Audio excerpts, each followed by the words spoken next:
Assalamualaikum warahmatullahi wabarakatuh. Saya Filma Sevilla, NPM saya 2021130026.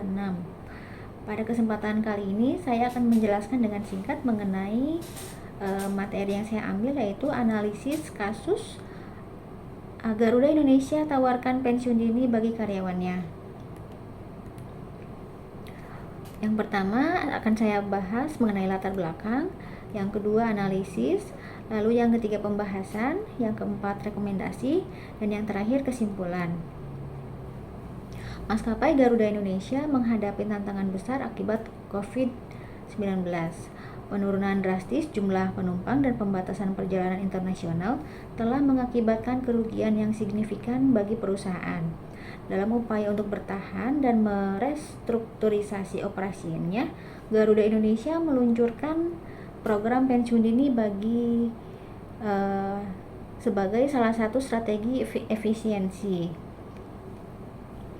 Program pensiun dini ini secara umum telah mengikuti ketentuan Undang-Undang Nomor 13 Tahun 2003 dan Peraturan Perundangan Nomor 35 Tahun 2021. Perusahaan telah melakukan langkah-langkah yang dipersyaratkan, seperti melakukan perundingan dengan serikat pekerja dan menyediakan kompensasi sesuai ketentuan.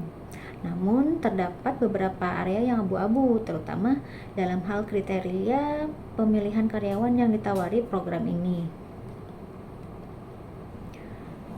Proses implementasi program menunjukkan upaya Garuda untuk melakukan komunikasi dan sosialisasi kepada karyawan. Dari sisi dampak finansial, program ini memang memberikan penghematan signifikan bagi Garuda dalam jangka pendek. Namun, terdapat potensi biaya tersembunyi seperti hilangnya produktivitas akibat berkurangnya karyawan yang berpengalaman dan biaya pelatihan untuk karyawan baru di masa yang mendatang. Meskipun program ini bertujuan sebagai efisiensi perusahaan, tapi terdapat juga resiko kehilangan karyawan senior yang berdampak pada transfer pengetahuan keahlian dalam organisasi. Di sisi lain, bagi karyawan yang mengambil pensiun dini, meski mendapatkan kompensasi finansial yang menarik, mereka menghadapi ketidakpastian karir di masa mendatang. Lalu, evaluasi kesesuaian praktek dengan teori hubungan industrial menunjukkan adanya upaya untuk menerapkan prinsip-prinsip seperti musyawarah dan keseimbangan kepentingan. Namun, masih terdapat kesenjangan, terutama dalam hal keterlibatan karyawan dalam pengambilan keputusan strategis perusahaan.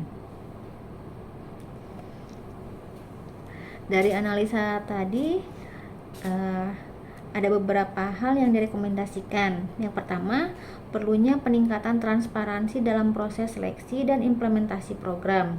Yang kedua, Garuda perlu mempertimbangkan alternatif efisiensi lain seperti optimalisasi rute penerbangan atau diversifikasi pendapatan untuk mengurangi ketergantungan pada pengurangan tenaga kerja.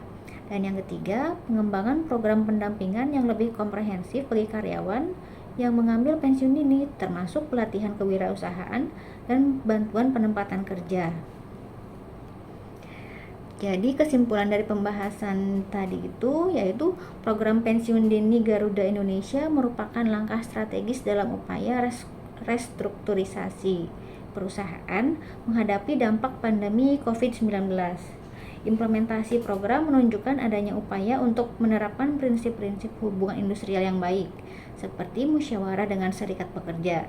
Selain itu, program itu juga telah memenuhi ketentuan Undang-Undang Nomor 13 Tahun 2003 dan PP Nomor 35 Tahun 2021. Sekian penjelasan singkat dari saya. Wassalamualaikum warahmatullahi wabarakatuh.